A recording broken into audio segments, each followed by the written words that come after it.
ছোট্ট বন্ধুরা, চলো আজকে আমরা একটা সুন্দর গল্প শুনি।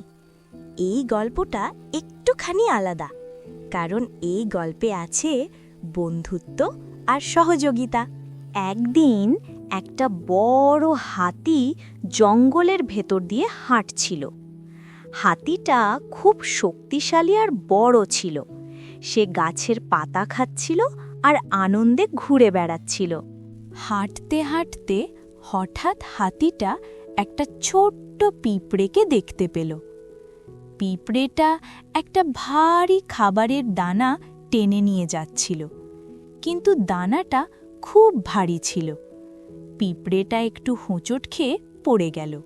সে উঠতে পারছিল না, তার খুব কষ্ট হচ্ছিল। হাতিটা এটা দেখে থেমে গেল। সে ভাবল, পিঁপড়েটা তো খুব ছোট, কিন্তু আমিই বা কেন সাহায্য করব না। হাতিটা ধীরে করে সুর বাড়িয়ে দিল। সে পিঁপড়েটার খাবারের দানাটা তুলে দিল। পিঁপড়েটা খুব খুশি হয়ে গেল।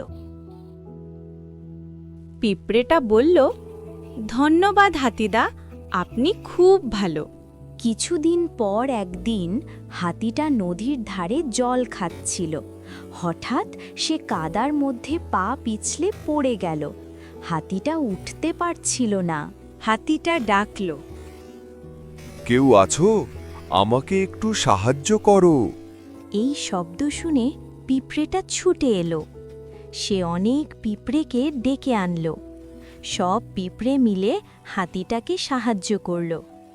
অল্প অল্প করে হাতিটা কাদা থেকে উঠে এলো। হাতিটা খুব অবাক হয়ে গেল।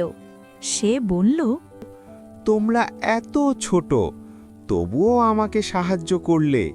পিঁপড়েটা হেসে বলল, যে সাহায্য করে সে কখনো ছোট হয় না। হাতিটা আর পিঁপড়ে খুব ভালো বন্ধু হয়ে গেল। তাই ছোট্ট বন্ধুরা, তোমরাও মনে রেখো, বড় হোক বা ছোট, সবাই একে অন্যকে সাহায্য করতে পারে। কারণ সহযোগিতা করলে সব সহজ হয়।